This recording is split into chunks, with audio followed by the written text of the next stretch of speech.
দর্শক বন্ধুরা, আজ এক খামারি বন্ধু আমাদের ট্রেনিং সেন্টারে তার একটা ছাগল নিয়ে এসছে। তার ছাগল হঠাৎ করে দুপুরের টাইমে কিছু গাছের পাতা খেয়ে পেট ফুলে গেছে।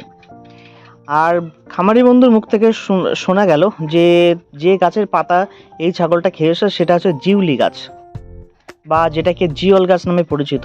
সেই গাছের পাতা ছাগল খুব বেশি পরিমাণে খেয়ে নিয়ে তার পেটটা ফুলে গেছে, অর্থাৎ পেটে গ্যাসের সমস্যা দেখা দিয়েছে।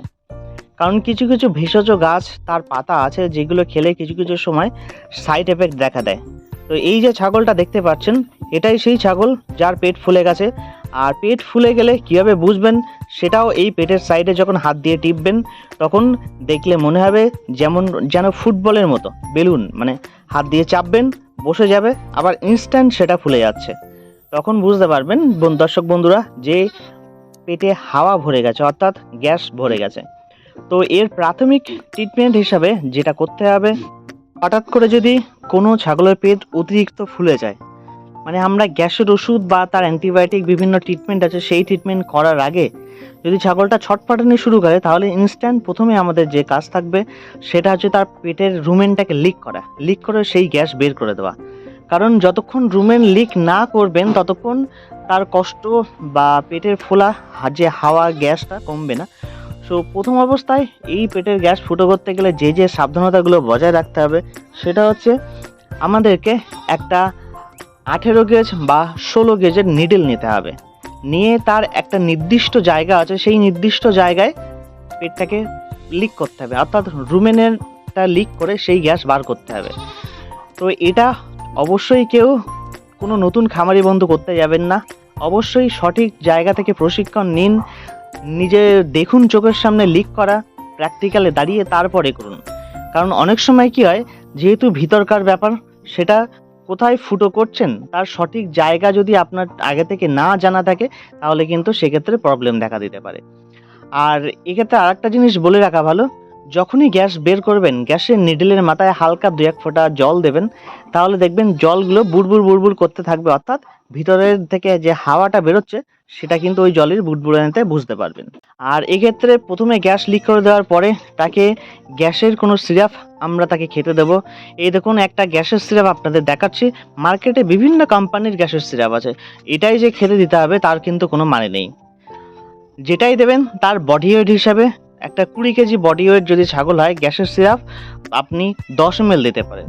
যদি কখনো এমার্জেন্সি টাইম থাকে তাহলে তার সাথে অ্যান্টিবায়োটিক অবশ্যই ইউজ করতে হবে।